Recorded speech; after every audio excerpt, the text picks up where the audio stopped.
Okay, so I thought the saga was ended, but it continues. Okay, I think some people find it boring. I get it, um, but maybe we can take it as a lesson of what good modeling for Bitcoin is, right? So maybe the people that want to pay attention or want to follow these um, can learn something from this, right? What are we looking for when we are doing modeling of Bitcoin? And there are things to learn from this because people are bombarded by different models, different ideas, different approaches, and many times people don't have the background, the understanding to separate what is good and what is not, right? And this is what I'm trying to do. Actually, my entire work is about that. It's not even just modeling Bitcoin and say, hey, trust me, bro. It's about, look, this is a reason approach. This is the idea. These are what the data reveals. This is information. This is how we do it, and so on and so on. And this is why many times I look at what other people do and I reply because mathematics is just one thing. Now, there are some time interpretation, different ways of dealing with things. It could be based, some subtleties based on philosophy of how you approach data, and it's okay. And in this situation with sin and plus C, we are on the border between stuff that doesn't make sense and philosophical issues. The philosophical issues are interesting, but up to a point, in particular for the general public. The problem is when there are serious problems with the approach, um, and also with the message, because if it is in the end confusing people, that is bad. Okay. And so I'm replying to this post from Sina that it came up today, right? It's a continuation of a saga that I discuss in other videos. I have videos on YouTube and on X where I discuss this. So, what is all about? What is this about? The problem that we are dealing with is that Bitcoin has two underlying behavior. There is the bottom, that is a clear power law. And this is part of the problem that I have with Sina and Plan B. They don't say that, or they say it in a so indirect way that many people came up basically saying they are stealing the power law. They're, that is the main discovery. There is the scale invariant behavior of Bitcoin that has very profound consequences that tell us something deep about Bitcoin. And they are hiding this fact by calling all this approach in a completely different way. Right? They're using a different model, the Bitcoin quantile model. And then they compare to the standard deviation bands of the power law model. The power law model is that bottom line that we're drawing. That is the same model. In fact, it goes all the way to almost 50% of the data. 50% of the data fits perfectly a power law. And there is no difference between the quantile approach and the power law. They don't say that explicitly.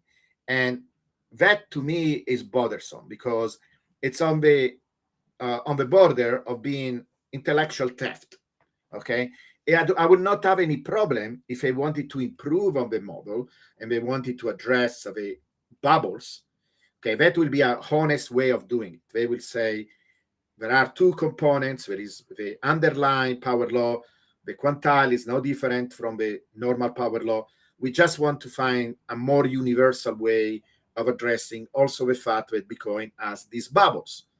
They don't do it in that way. They are coming up with this approach that is supposed to be something else. And part of the dishonesty comes from, I just discussed with Plan C.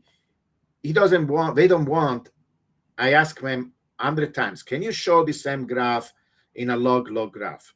They don't want to do it because if they do it, they will show that it looks like a power law at the bottom and it looks like a bunch of weird power law at the top, but they converge. They have different slopes. And there are no such power laws. It's completely stupid to say that these lines mean anything. Okay, statistically, you derive them, you calculate it, but in physics we are always used to results, mathematical results that don't have a physical meaning. But you cannot attribute any real significance that makes sense, that connects to the data with these lines. They can calculate, you can calculate them, I can calculate anything. And you can say, well, but statistically you can calculate them, but then what is their interpretation? What is their meaning? And it's the most important thing that you want to do when you do this calculation, because calculation can be done anything. Also, stock to flow those calculations. It's based on calculations. It comes up with ridiculous results.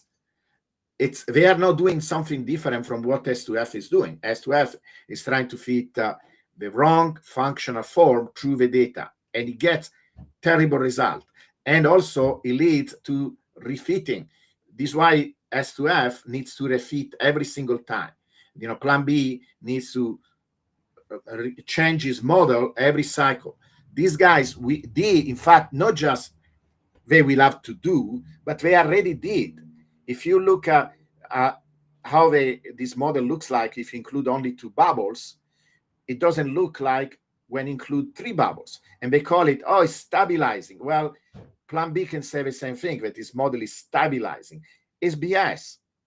It's BS. If you have a right functional form, you should be able to do the signal correctly from relatively early.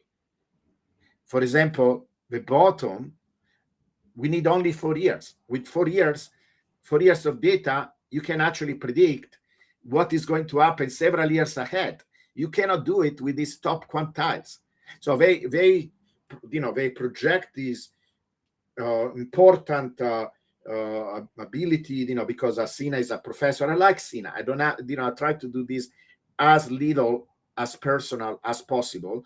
I like Sina. I like him personally and as a scientist. But after all, he's not a physicist. And why being a physicist is relevant, right? Because many people will ask, well, why a physicist will know more about these, financial data than a business professor? Because Bitcoin looks more like a physical signal, something that we find in astrophysics, in the natural world, than a financial asset. You don't see these beautiful regular bumps. You don't see a power law, okay? These are things that a physicist is much more familiar with than a financial professor, a business professor, okay?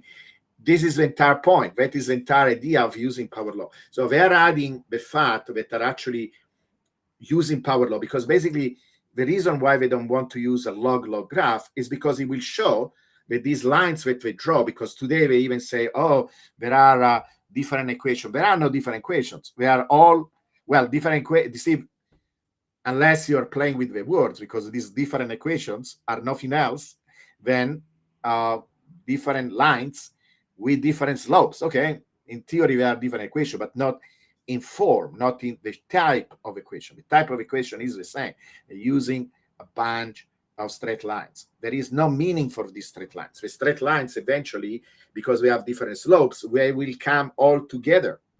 If a Bitcoin, if a deviation were going higher and higher and higher, they will diverge. They will completely diverge. They don't know these things because they didn't do these experiments. Again, this is what a physicist does. And you see, that makes me sad and laugh at the same time. They don't know how to understand these things. If you have a model like this, an approach, a regression, a tool to try to understand data, you test it with different type of things. You test it with different approaches, right? I spent, in the last video I made on this topic, I spent a long time explaining you the banana test, right? What do I mean? You have a let me repeat this experiment, okay? So you understand what I mean.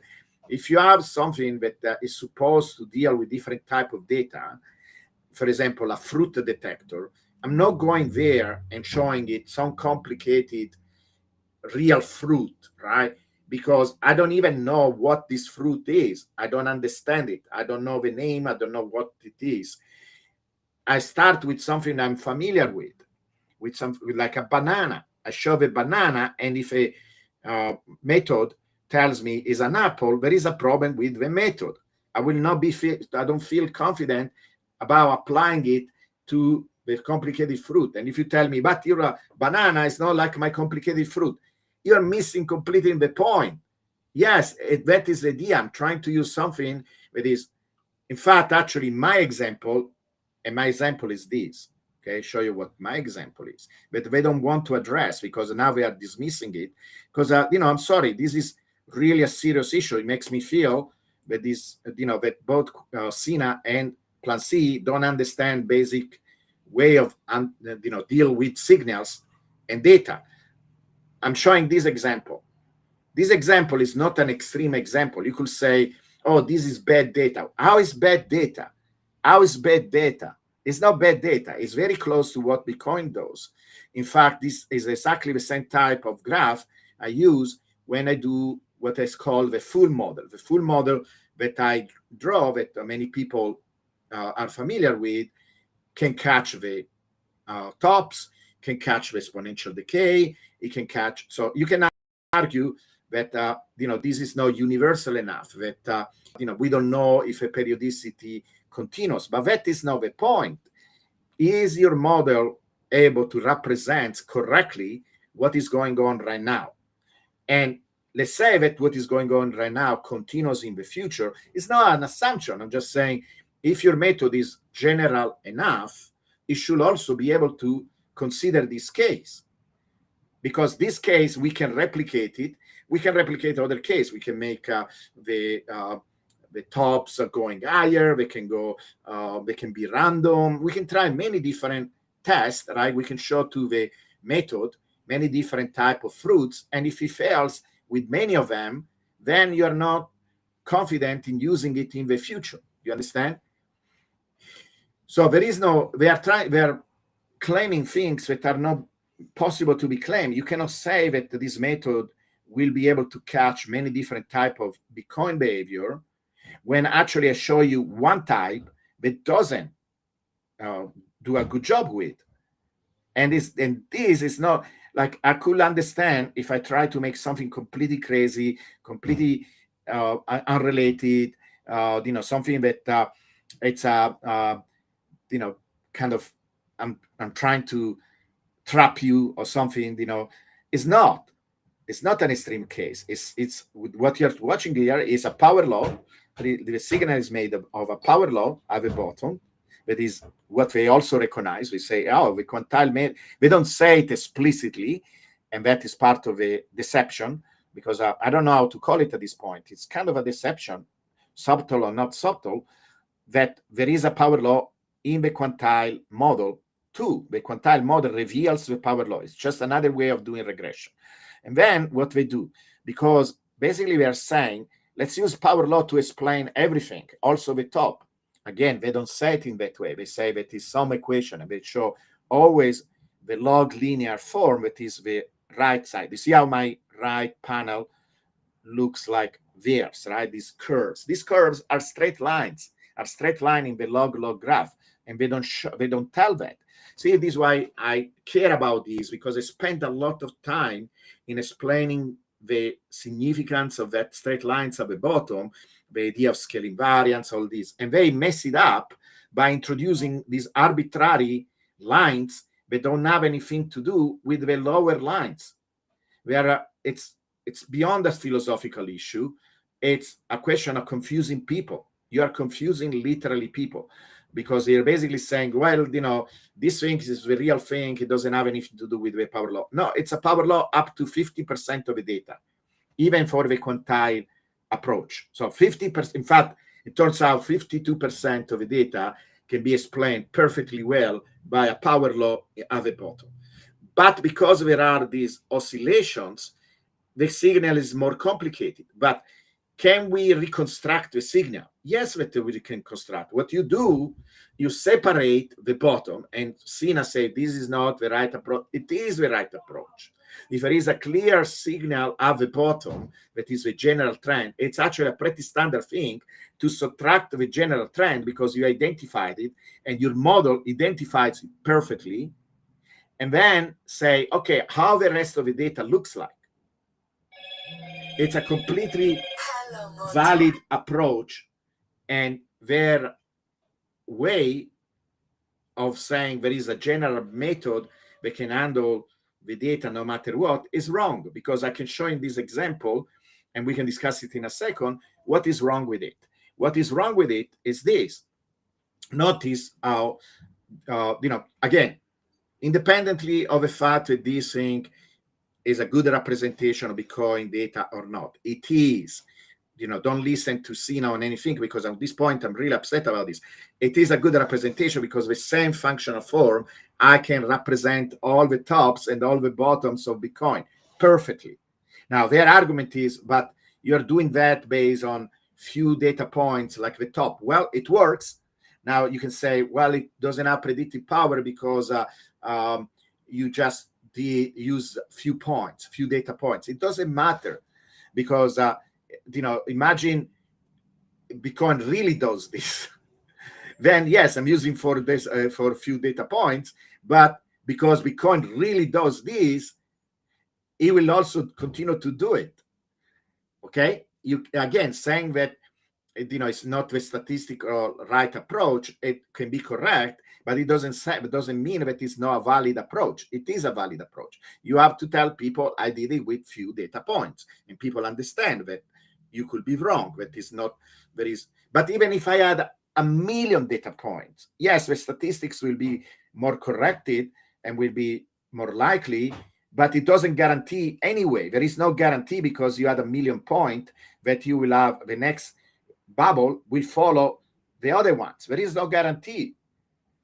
You see, the power law is a different business, because first of all, we use thousands of points, and then there is the entire issue of scale invariance that I'm trying to tell you is a big deal. In fact, by them throwing it away or not recognizing it, then one could say, why should I trust at all this model, predictive power, because there is no foundation for thinking that it will continue to apply. You see, that is a big deal. So they should recognize the power law, because it gives predictability to their model, at least the bottom part. So it's a question of how we model the top part. That is all. And if I framed it in that way, it will be a completely different discussion. And I will not be so mad about it. It will be, okay, maybe we are different approaches. Maybe you do it in this way, I do it in this way, we do it a slightly different way. It's actually complementary. We can compare things. Their problem is they are trying to reframe this entire thing as a different model. It's not. It's bullshit. It's not. What it is just a way of handling these tops. And their approach gives this nonsensical result. Look at this. They will imagine I only had, in fact, we can do that, right? Imagine, this is what I show you exactly what they did, right? I'm showing you here. So we have a 4 bubble. Actually, we have 4 bubble. I will not go in periodicity consideration, because we are not doing that, okay? So imagine I show you this. This is what we do. I show you this and say, whoa, look at this, guys, amazing. And show you also the log linear component, because again, I do this because they fail all the time to show this log chart, because they don't want to reveal that they're actually dealing with a power law. It's part of a deception. I'm sorry, until I see them plotting a log chart and addressing that we are different power laws, I'm going to say that it's part of a deception. I don't know how to describe it. Or, do they even know? I think they know. If they know, why don't you refuse to do so? Oh, because it looks better for the people. It doesn't matter. Tell them that it looks like this, because some people do like to see these straight lines. Okay? So anyway, imagine I do this and I tell you, look, amazing, my straight line at the top is going to predict where the next tops are going to be. You see, it did a very good job. It came very, very close to the top of the previous 4 bubbles. Look what happens next. This. It doesn't. It starts to go away. The tops start to go away from the top. They start to go away from the top. Okay, and Sina today say, well, but that is not what happened because of the tops go higher and higher. Well, in my graph, they go higher and higher too. In my graph, they go higher and higher too. This is an artifact. The fact that it looks smaller and smaller here, it's an artifact of a log graph, because it's basically the deviations are becoming smaller and smaller. But you can see clearly in my graph here that they are going higher and higher. The values in dollars of the tops are higher and higher. That is exactly what Bitcoin is doing. My model is nothing else than some oscillations around a power law. In fact, starting from a power law, it's like bumps. Actually, it's not really oscillation. I made two examples. This one is even closer to how Bitcoin looks like, right? So there is a bottom power law, and then bumps, and these bumps decay over time. If you look at them in the log linear chart, they will look that they make higher and higher values. It's exactly what happens. It's no different. The fact that because they didn't test it. You see, this is what differentiate a physicist from many other fields. We test with these things. We are used to create devices that are supposed to be detectors, and then we feed them different type of data to see how they behave with different type of data. This is not what a financial professor will ever do. Or most financial professors are not even used to such an idea. But it's an important test that you want to do because you want to see how your quantile deals with different type of data. The quantile approach is not designed to deal with this. It's not. It's going to give you nonsensical answers, period. I don't know why I have to insist on this, because it's a clear demonstration that the quantile method fails to deal with this kind of signal. And it doesn't even matter if it is, according to them, is not similar to what Bitcoin does. It is, because I have plenty of graphs that I can show you, right, that I did in the past, where I'm using the same form to perfectly follow the tops and the bottoms without any overfitting or anything. It's just a single equation that is exactly the same functional form. I'm looking for one of these graphs so you can actually see what I'm talking about. You can add exactly with this type of functional form, and you will get this. You will be able to reproduce the bubbles very clearly, and it's exactly the same type of function. So if you cannot deal with this function, you cannot deal with Bitcoin, okay? Because this is how Bitcoin really behaves. Like I can show you other graphs where this is shown, okay? So the only criticism that you can have is that it doesn't guarantee that we are going to have another bubble in the future. Okay, fine, but your method will not be able to handle this type of signal either, because it's not general enough to cover this particular example. So I will not be able. I can make other examples. You want other examples? It will not be able to deal with them too. If these bubbles actually start not to be decaying anymore, it's even worse. If they start not to be periodic, it's even worse. I can show you. Do you want to show you? I already did it with other example. I don't have it here, but I can show you. It will. I actually did. I posted. And now I remember I did. I posted in Sina account, not Sina account, but Plancy account. Many examples. I made the bubble bigger. I made them smaller. I made them do random things. The quantile method fails. Now, is there a compromise that we can do? I propose them a compromise. I said one approach is this. You subtract that power law signal. You recognize it. You say, yes, there is a power law signal in the data. And both methods reveal that power law. What is left is this. These are the deviations from the power law. And any person can see that these deviations is not random noise. Their approach will be okay if it were this random noise around the power law.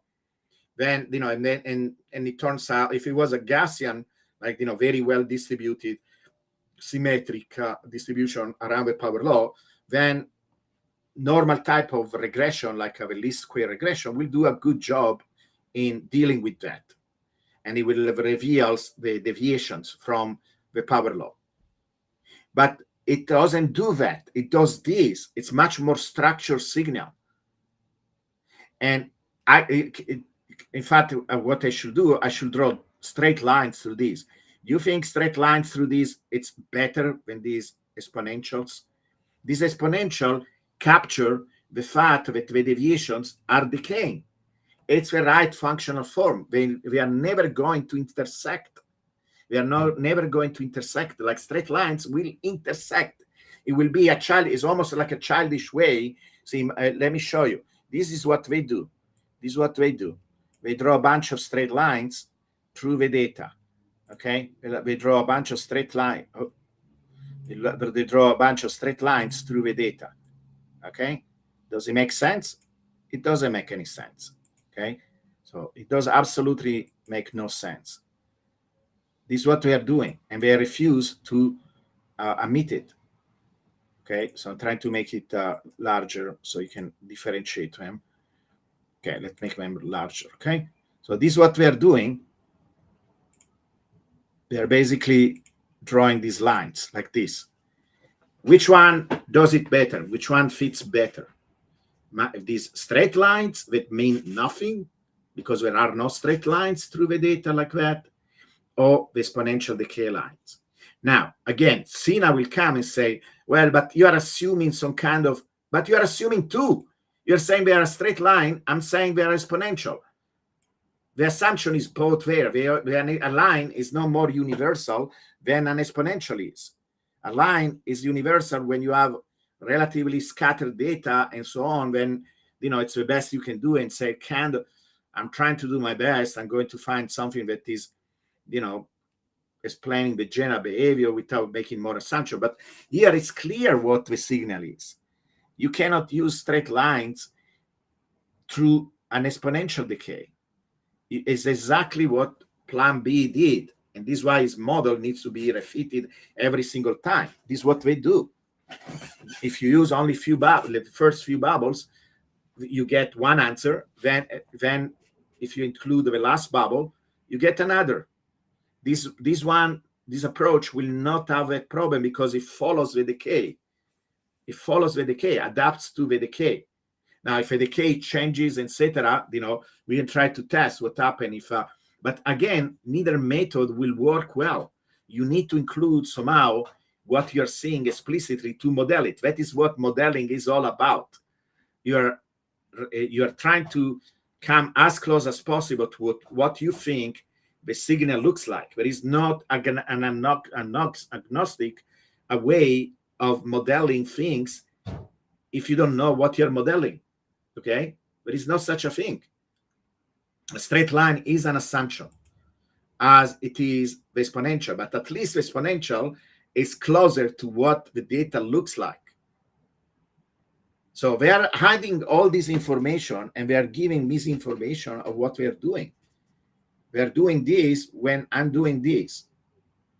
Okay, so if I do this, then we address their issues, because their issue is, you see my full model, I only take the tops, the top, and then I fit an exponential. Here, I'm not doing that. I'm fitting the entire decay. I'm fitting all the data exactly like they do, but with the right functional form. That was my compromise, where I say, why don't we do it in this way that it keeps this idea of using quantiles, so more statistical approach, and it's not based on only few points, and we do it for the quantiles above a certain level, right? It turns out, for example, when I did my experiment, that around with 0.3, this is why here I have only up to 0.3 quantile, up to 0.3, I was recovering the real power law that I put in the signal. The slopes of these straight lines were correct.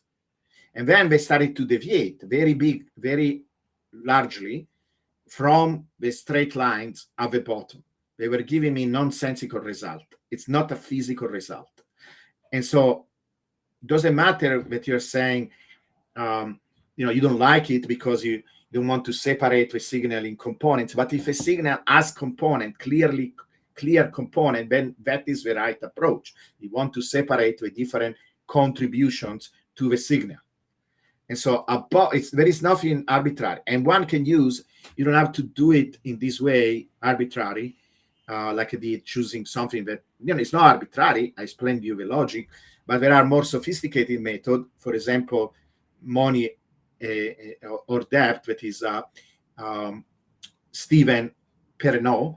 He showed there is a very good method that is called hidden Markov model or chain, and it allows to separate in a consistent mathematical way the modes. There is the upper part of the data and there is the lower part of the data. You can use that and then fit different models, different functional forms to the data. That is the right approach. Because, it's not, is it perfect? Is it amazing? No, because we are still expecting, for example, there are some limitations, and it's always important to say the limitations of the approach. One limitation is that it assumes that this decay will continue, right? It not perfectly, because I think this can handle slightly different decays. We will have to test. I didn't do that test yet. We will have to test that. What if a decay changes? Can this approach adapt to that? At the same time, it's more realistic. It's based on realistic data, because what is the assumption of the other model? It's not that, there is no assumption. Yes, there is an assumption. You're assuming that there are a bunch of power laws at the top. But it's a stupid assumption. We know already it's not right.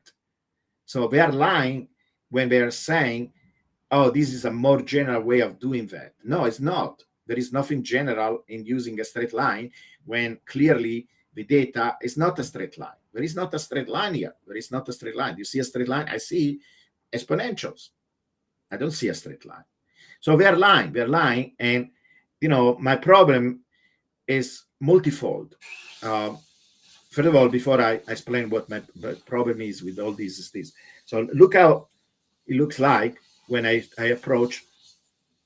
I do it in my way. You see, I use dotted dots for the lower quantile, and it's a power law. It's a clear power law. And then there are these. And I know that to the naked eye, it looks like a bunch of straight lines, but they are not. In fact, the next thing I'm going to do, I'm going to show you the projection. So it will be more clear there are no straight lines. You see how they kind of bend a little bit? They look like this. They look like this. They approach the power law behavior, and they never cross it. Their model cross it. These lines, how they do it, they are going to cross the power law. What does it mean? It means nothing. The real behavior, if there is a real behavior here of these decaying tops, is that they are decaying and they are approaching the power law. This is the right way to do it, okay? And it's important because it separates. It says, look, there is a power law. This is not a different model. This is not something different. We are not saying the power law is not true. Okay, many people are confusing that. In fact, a lot of trolls, that is part of my problem, what I was telling what my problems are. A lot of trolls, they don't like the power law. They are basically sending me DMs. They are talking, online, kind of implying that the power law is not true anymore because there is this better model. This is what these guys are doing. And this is why I'm so strongly responding to this. Because many people they are confused, and they're saying, are you saying the power law is not correct? This is what we're saying. No, it's not true, because even their quantile approach with these fake power laws at the top, it has exactly the same result that I have at the bottom. Exactly. It's a bunch of power laws at the bottom. There is no way to avoid that.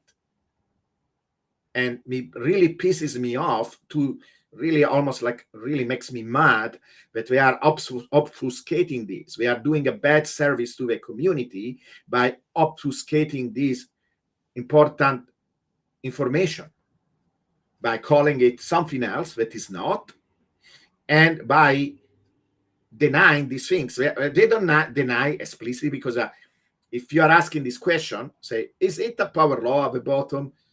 They will have to answer yes, because otherwise we are lying. And they are simply avoiding it. One way that they avoid is not to plot this graph. They don't plot a log graph of a quantile approach. If they did, it will be identical at the bottom. What will not be identical will be the top, because this looks like straight line. Let's make it clear. They are not straight line. These are continuous lines. So this is why I differentiate them with two different symbols. Don't look like straight line. They look like decaying channels. And that is the innovation, okay? That is what is important, what is different from that. To be honest, I don't like it 100%, because there is still the implication that when you are here, for example, when you are in a region where the power law dominates, there is a non-zero chance that we go there to these upper channels. That is the wrong interpretation. In fact, a better way to do it will be not to draw at all these lines when we are not in the right regime. It will look bimodal. In fact, I can do that. I can do that. I can just draw the lines here when basically again, it will be when the price goes above a kind of a 30 percentile, a 50 percentile. We can use this Markov hidden Markov approach to identify these regions, and then draw only the upper quantile when they are appropriate. And in fact, not draw the power law at the bottom. The power law, I think the power law is always there. It's just that these are deviations from the power law that are due to higher volatility. So the power law is there, and there are these deviations on top. So in theory, we could keep the power law all the time, or maybe not showing it because it's not so relevant, because it seems that the price never goes in these regions when there are bubbles, right? So we can do it in a couple of ways. Always better to do it in different ways. But the problem with the method, and by the way, this is how everything looks like in a log linear chart. We see how the straight lines now, they look curved. But again, these curves, first of all, notice how much more parallel to the power law are, because it's basically a power law. There is still a power law there, but with a decaying channel. And so they look much nicer, they're much more well-behaved. This is how we would say in physics. They are much more well-behaved in these weird things that we show that eventually will cross. That is not one of the things that they show. They don't show you that eventually will cross. That is one of the problems.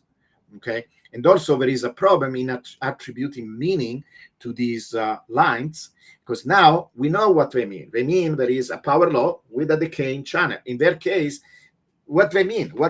Are you saying there are a bunch of power laws at the top? Why there is power law at the bottom? Why there are power laws at the top? They cannot answer that. They cannot have a serious discussions on this because they don't know how to answer. Absolutely not. They go to stat calculation, etc., to show how powerful these things is. Well, there are people that take the measures of a phone booth. This was a joke in the old times. People don't know what phone booths are, but you could take telephone calls, right, make telephone calls from these booths before cell phones were invented. There is a famous debunker that one time took the dimension of a telephone booth in England, and was able to show that it was related to the pyramids, to the dimension of the pyramids. It's stupid. It's numerology at that point. You have to understand what you're doing with the data and what is your intention. What are you trying to show? We are trying to show here that there are two modes of behavior of Bitcoin. There is the underlying power law, and there are these decaying bubbles. And we want to find the most general way of representing them. But it cannot be so general that you are starting to give nonsensical answer. That is what they do. They give nonsensical answers. I'm very upset about it. It's not like a little superficial topic. The main reason I do this is because by non-distinguishing the lower power laws from the top power laws, you're diminishing the value and even predictive value of the one below, because of the one below, we are pretty sure they will continue to behave like this because of a scaling variance property. if I start to say that these other power laws that they show at the top are equally valid power laws, then which one should I trust? This one have a completely different behavior. They go down like this, okay? They have different slopes. So they are not the same than below. Or if they were the same, you will see a bunch of parallel lines. They are not parallel.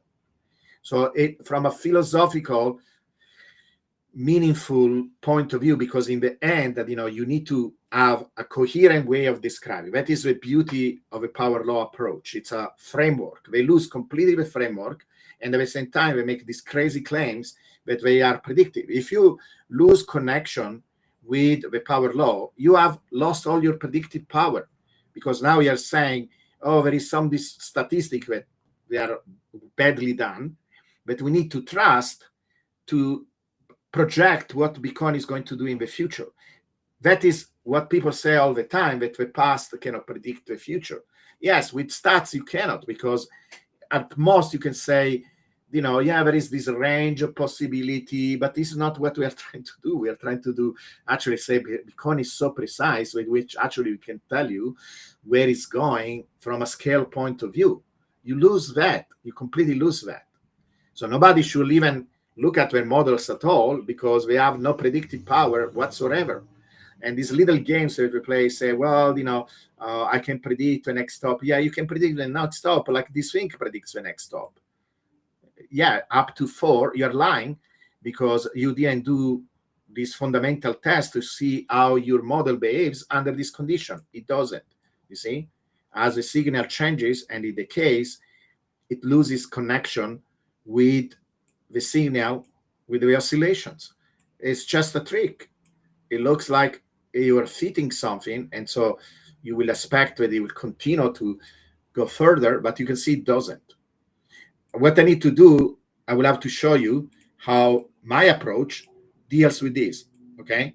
And I have to be honest, I didn't do it yet, but I can assure you, because of my intuition about these kind of things, and my experience, and all. But I will show you, because I cannot say just trust my intuition. I will show you. But like scientists do a hypothesis. So hypothesis, my the decaying channel quantile power law model can handle perfectly this. Perfectly. It doesn't have a problem. Okay, let me show you. I will post. Make a post. I will work on this afternoon. I will show you how it handles this. It handles perfectly, because you're putting the functional form that there is a decaying there, right?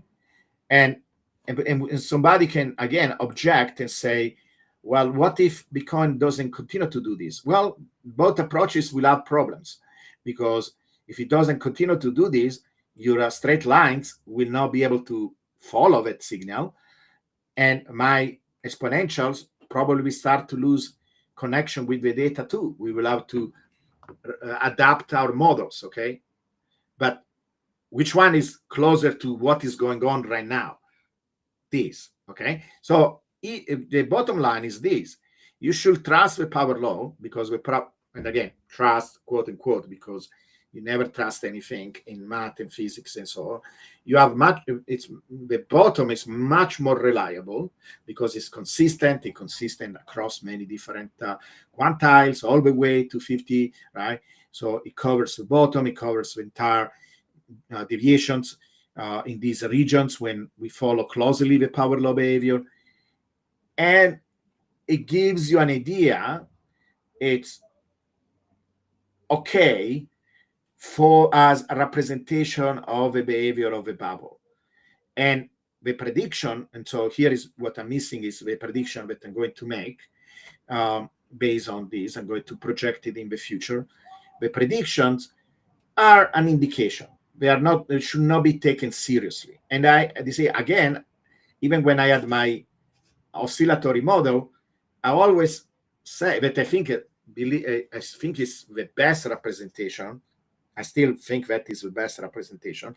But if you want a compromise, this is a good compromise, because it doesn't it doesn't mark itself to a specific bubble shape or bubble periodicity. it leaves that,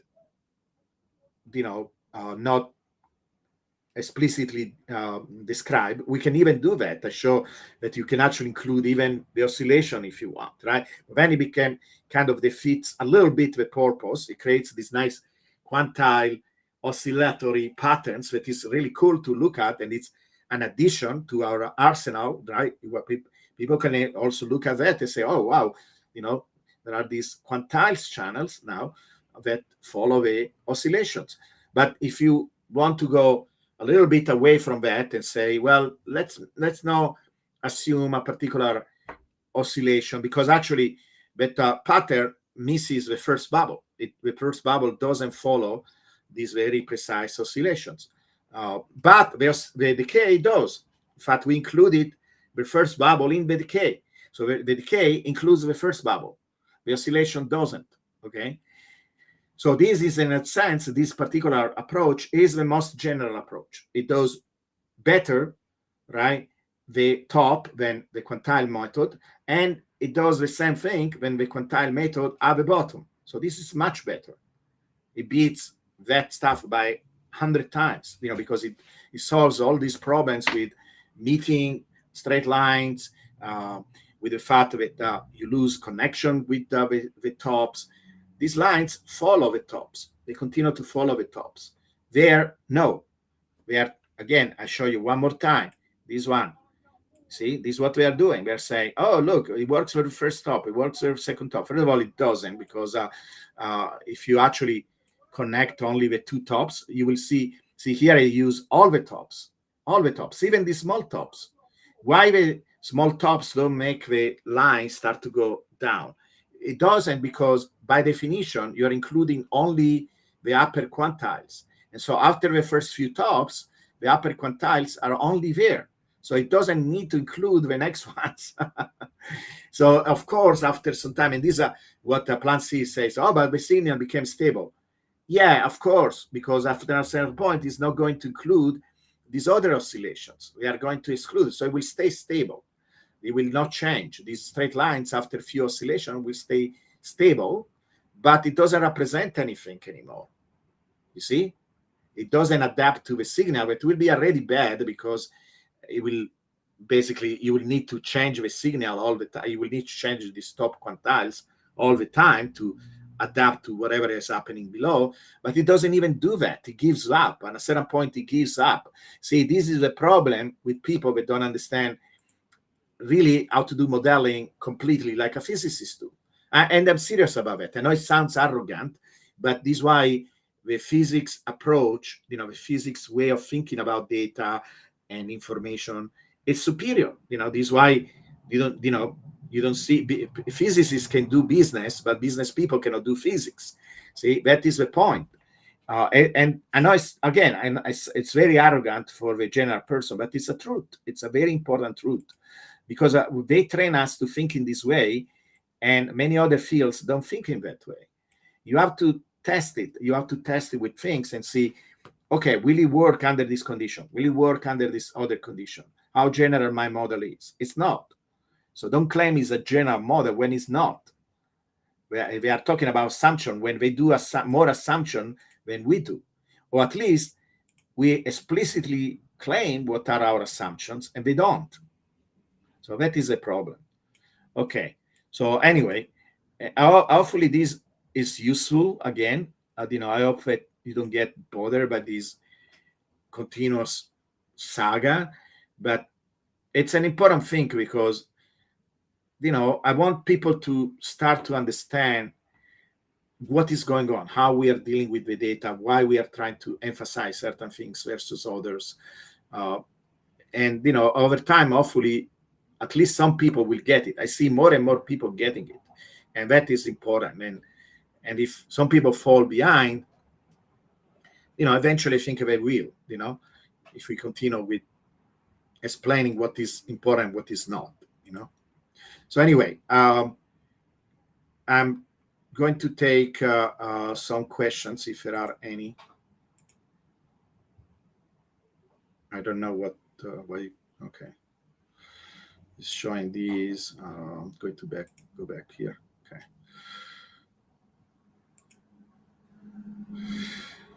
All right, I'm going to take some questions.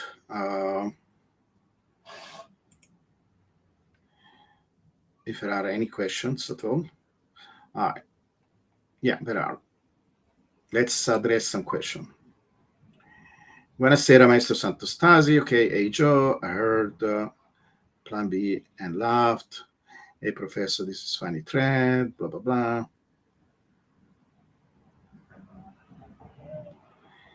I don't know how to make them full screen. You're maybe watching it from a phone. It looks readable in my computer. I don't know. Is this better? You know, but then you cannot see me, but I don't care. I don't know if this is better. The problem with making full, if I go to my slide, right, and I say slideshow, okay, slideshow, there are two problems. One, okay, it just fills my screen, and I don't know what you're seeing because I don't see. Are you seeing a bigger slide? Is this better? Can you tell me yes, no? Because I can do this, but it's the full screen. I don't see myself. If I have a guest like Steven, I don't see Steven. So I don't know how to deal with this. Okay, maybe there is a way, but I don't know how to improve on this. Beside these, and then there are other problems. Uh, anyway, um, is this better? Do you see the screen bigger? I can reduce this. Many times I need also this window because it allows me to, I can switch them back and forth, right? It allows me to look at different slides, find them easily. But, I can switch to larger picture. I don't know. I think it looks amazing in my screen. It looks big. Anyway. Yeah, like I say, I don't know because if I do a presentation mode, then I don't see what you see. But okay, and if you have questions, I don't see the questions, etc. Okay. All right. Have you published? No, I'm working on that. I need to finish that. I think it's a very important to share, to have like a real publication. It needs to be done. I'm working on it. I probably need to push the accelerator and make it happen as soon as possible to have a published paper. So it's I get, first of all, it will be useful because I will get a lot of good feedback. I will not publish in a finance journal. I will publish in a physics journal because I want other physicists understanding of these, because that is my entire point. I'm trying to do something different from what the financial people do. I'm trying to do a physics approach. So I will try to do it as soon as possible. Okay, many questions about this. Look, I will spend some time. I will read. I will watch some videos on how to improve these.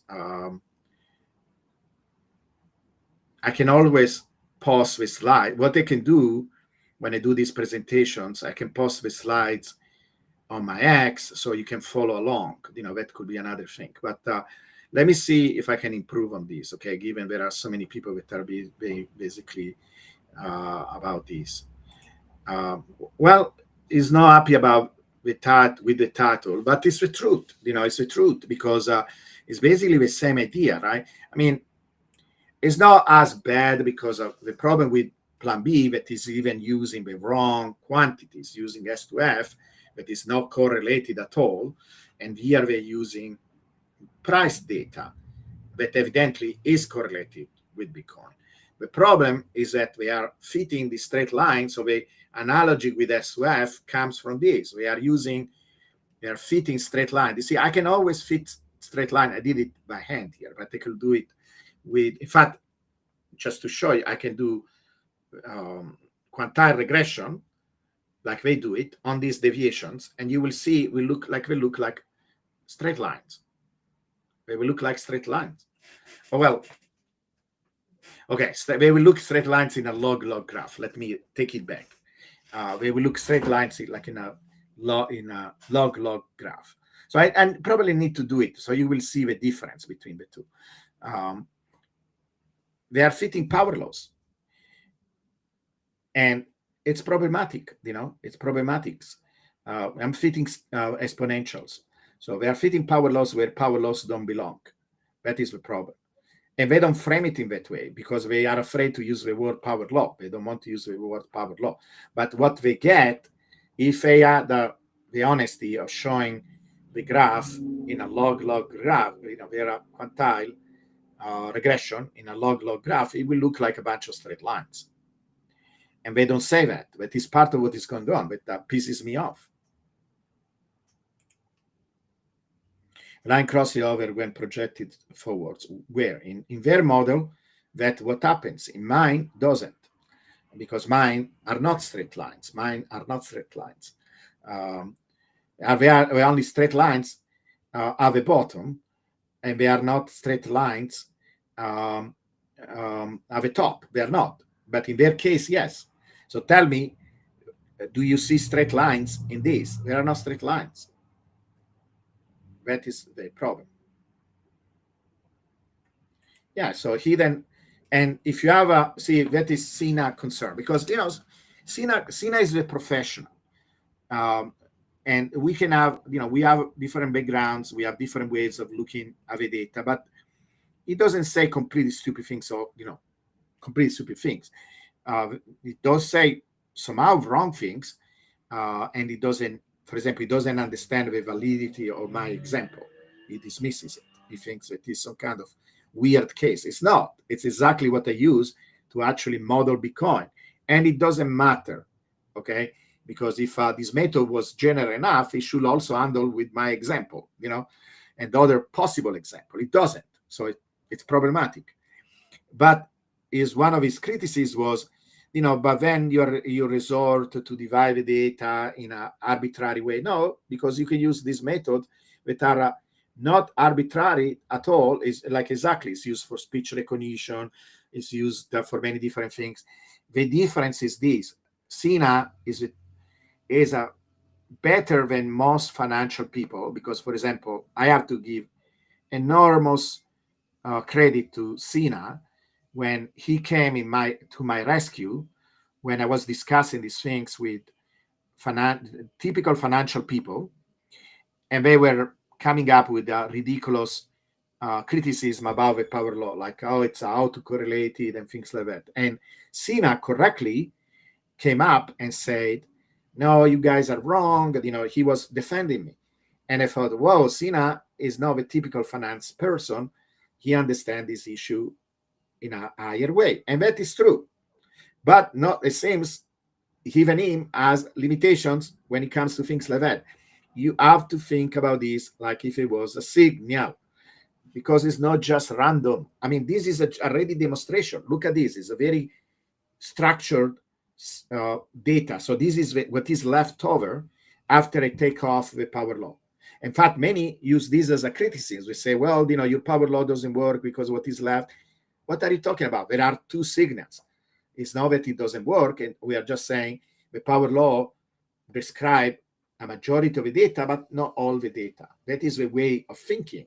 If somebody dismisses the power law because he sees what is left over is not random, it doesn't understand things because it doesn't understand things from a signal processing point of view. If this was see, for example, Sina approach will not work in trying to reconstruct voice, speech recognition. It will not work in that way. There are other techniques that people use. You cannot use these purely statistical methods. You cannot. But, there are ways of dealing with this concern that we are separating the two regimes in somehow arbitrary way. It's not arbitrary, but you can do it in a very unbiased way, which is using these Eden Markov methods, like Mac Allen is pointing out, because they have worked in the past for many different situations. So the approach is different, right? I'm trying to understand this like if it was a real signal in Bitcoin data. That is the entire thing. What about the years ahead of floor model? I mean, it's another way of looking at the data that actually is quite interesting. It's not relevant for this particular discussion, but actually I praise that approach when it came up, because basically the idea is that you take the y-axis, that is price, right, and the x-axis is time, and then you convert the price into time, and now you have two similar quantity, right? And now instead of having the price, you're going to see how far away you are from the power law, basically, right, in terms of time. And it's really an interesting approach, but it's irrelevant to these particular discussions. And so this is actually my son. Says at least the names will distance from it once the part we added to Giovanni model is proven to be wrong. So exactly. So that is one of the things. See, the problem by not addressing that the quantile method that we're using is just another form of regression, and basically it agrees with the power law 100% at the bottom, is they lose the connection with the power law. But actually that is bad for them, because now they cannot say, if I ask them, why do you think this pattern will continue in the future? When they ask me that question, I say, for the bottom line, because it's a power law, and power law is scale invariant, and scale invariant is predictive. Go and look at my pinned post. They cannot do that. They lose completely that approach, and they, unless they say, well, but it's a power law too, at the bottom at least is a power law, that so your predictive power stays there. They don't want to admit that for political reason, and because we want to get appropriation of something that doesn't belong to them.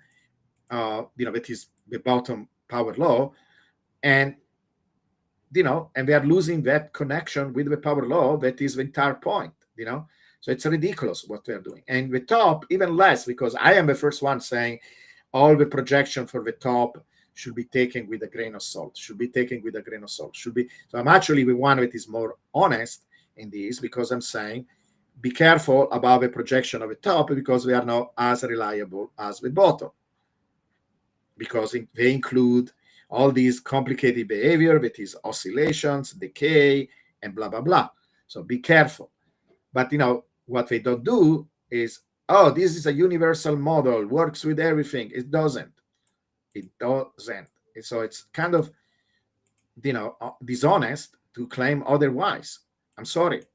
You may not like how strongly I'm putting it, but I'm doing it on purpose. There is some disconnect here between what is the improvement or what is the innovation that they're bringing.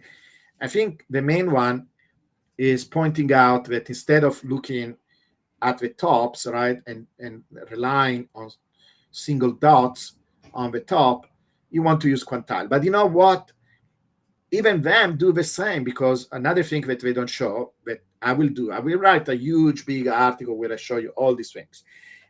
The top quantiles, really, all what they are just the top of these dots, right? And you can see it even from mine. I'm including the top quantile doesn't include a lot of information from below.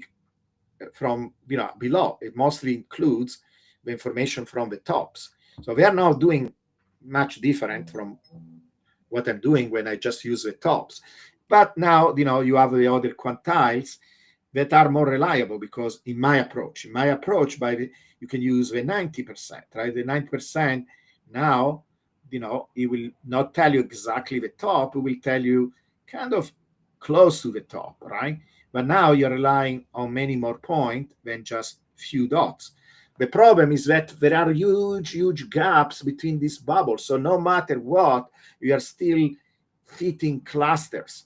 So even my method, even doing this, we are still fitting clusters. That is what I'm complaining with plan B. But, at least I'm using the correct functional form. I'm fitting through cluster, it is not a good idea because there is a cluster here. So in a way, when we say, oh, using few points, you're using few points too. It's just that you're using a cluster where I'm using just one dot, but I could use also a cluster.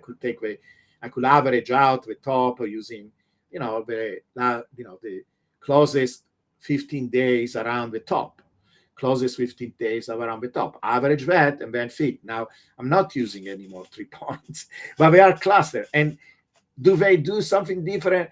No, because the bubbles are separated by huge chunk of time. So you're still fitting just some clusters. So in a sense, these clusters are also, you could say from a mathematical point of view, you can say this cluster is a point because it's separated by another cluster by a big distance. So it's like a point.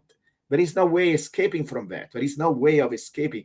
In fact, they obfuscate. That is what pisses me off. They obfuscate by saying, oh, you see, it's all based on statistics, so it's much more precise. No, it's not, because you're still fitting clusters. You cannot go away from that. You cannot go away from that. And they don't tell you. They don't tell you. And it's misleading. It's completely misleading. Yeah, exactly. So see, this is why econophysicists, so physicists were so mad about this misinterpretation from the finance world because they thought these people don't understand anything. I'm sorry if we are so arrogant, but what really finance people created in life? Almost nothing. Okay. And physicists started to say, look, you guys can use our methods, you can use our approach that are tested and they are giving us really deep understanding about nature. And it's not really different because data is data. It's not that financial data. Yes, of course, they have certain characteristics that physics data don't and vice versa, but data is data, right? And if these methods are so powerful, they reveal very deep things about nature, and we know how to deal with, modeling things and outliers, big, huge outliers and noise, etc. It's a completely different way of thinking about data. And these methods are so powerful. Why don't you use them? And, they refuse because we have their own approaches and their own understanding. But, I trust physicists over finance people. And this is why physicists created their own field. It's called econophysics. That applies this method and thinks in a completely different way and is trying to rebuild the entire field of finance by using physics approach. So yeah, when I write my article, I will try to publish in some econophysics journal rather than a business journal. Because, see, I'm telling you a story. Jeffrey West, that is the author of that book that I recommend all the time, Scale, right? That discusses power laws, their significance in life, and so on. He tells, there are many interviews where he tells how difficult it was for him to change the field and he went from physics, then he started to use these approaches to biology, and then finally to things like basically cities and social phenomena and things like that. People, even in biology, that you will think is much closer to physics than finance is, they created all kinds of problems. They're resisting his approach. And there was a time where he tells this story where he was trying to publish this paper where he was showing the scaling behavior and so on. And they assign him 7 reviewers. Usually, the journals assign you 3 reviewers. That is what is usual. And these reviewers look at your paper, they give you feedback. Unless you did something completely crazy, they tell you, okay, change this other. It's very rare they completely reject the paper. If I reject the paper, it's mostly maybe it doesn't align with what we are trying to do in our journal, whatever. It's a funny process, this peer review process. But my experience with that is the majority of reviewers, even when they pisses you off, because they really don't understand this topic. I am the expert and they're trying to explain it to them. They have a point because their questions actually in the end help your paper. and so or usually the right approach is always to be respectful towards them and say, listen, okay, I will try to do this what you suggest. Okay, I'm going to do this, I'm going to this, or I'm going to adapt to this criticism that you say. I'm going to address it. Let me address it. Let me add a new graph. Let me improve how the graph looks like. Sometimes we give you also suggestions like this, like make these more readable. Not readable in the sense don't use scientific notation because we are supposed to know scientific notation, but other things that you can always improve how well your information is described in the graph. And my experience is, in the end, you said, the other point is reviewers had a point. So it's actually a painful but useful process. So that is good. The problem is, many people on the social media, they don't do that. They are not qualified. They don't understand what you're doing. And look, in the end, this debate is about them refusing to acknowledge that it's just another way of doing the power law, and they are trying to address how to handle the bubbles. And I'm discussing that their approach is nonsensical and is problematic because of these straight lines at the top. But if it was only that, and they admitted, look, it's still a power law. We're just trying to understand how we can deal with these tops that doesn't imply a precise cycle, etc. This is the best we can do, in our opinion, or maybe this is one approach. If it was just that, I would not have problems. I will not even make videos like this. They are presenting it like something else. They are saying, oh, this is now the best model, blah, blah, blah. It's not. It's just the power law with some addition to handle the tops. And you're doing it wrong on top of that. So, yeah, this is what is going on. I want just to clarify so people understand what is going on, and they have, you can judge in the end by yourself. I'm trying to give you all the tool so you can understand what is going on, and then try to go deeper and understand it better. What I'm going to do from my side, this is what I'm going to do. I'm going to project, first of all, I'm going to show you how it looks in the future and show what the projection of this mixed model, right? So where basically we are having the power law at the bottom, we're having the these decaying channels at the top. And so I think this is a good compromise to address their concerns, the concerns that we have. And at the same time, there are no nonsensical answer like these lines that are going to cross, because again, I repeat, these lines that you see at the top, they kind of look straight line if you don't pay attention, but you see how they kind of bend a little bit, right? They are not going to cross.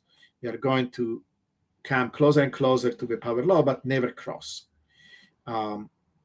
because this is what an exponential decay of a deviation does. So that is a correct representation of what happens at the top, and it keeps clearly the power law behavior at the bottom. In fact, shows that the majority of these lines are very, very parallel. That it's a confirmation of the power law behavior, of a real power law behavior.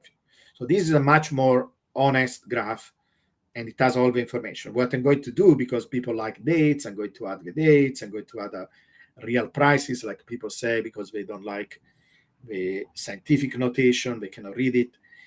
It's very simple to read. It's one of the things that you should teach yourself. But, for clarity, I'm going to make this graph much nicer, look it good.